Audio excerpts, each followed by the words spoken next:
The weather forecasts were hopeful that we wouldn't get the storm. And Sunday, it was a whole different story. Sunday, they said, it's coming here, get out. So that's pretty much what everybody did. A lady on the 600 block of Flood Street stayed. The water came down the street 6 feet high. Her furniture started to move inside her house. So she came out and hugged the porch pillar, had her dog with her, and standing there thinking, geez, this may be the last day of my life, when her kayak floated out of her backyard right to her.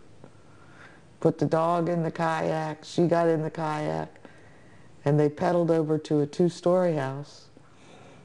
And several other people, you know, looking for a place to stay, came to that 2-story house. And they spent the night there. And the next day, the water receded and were helicoptered downtown.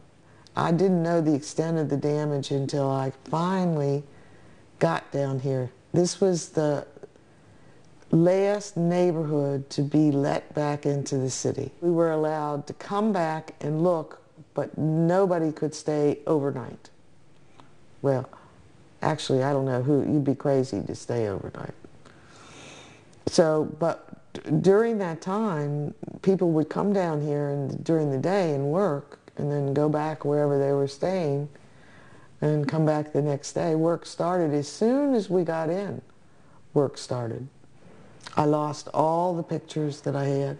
You had to empty the closets. You had to throw away all those clothes that were in the water. Threw away pots and pans, threw away dishes.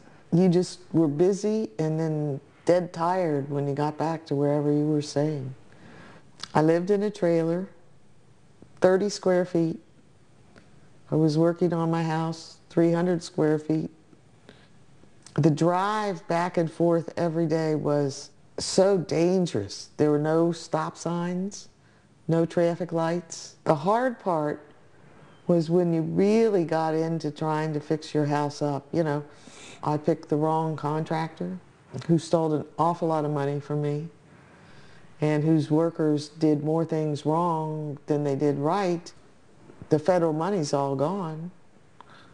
So I have to take this pretty slowly because it's coming out of my funds, and try to correct the things that they did wrong. On my good days, I'm thankful for Katrina, and on my bad days, believe me, I'm not thankful for Katrina.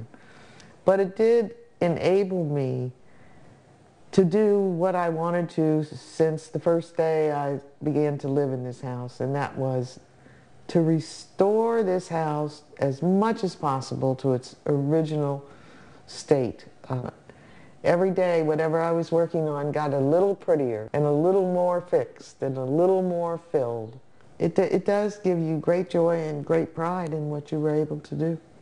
Our recovery came from people all over the United States.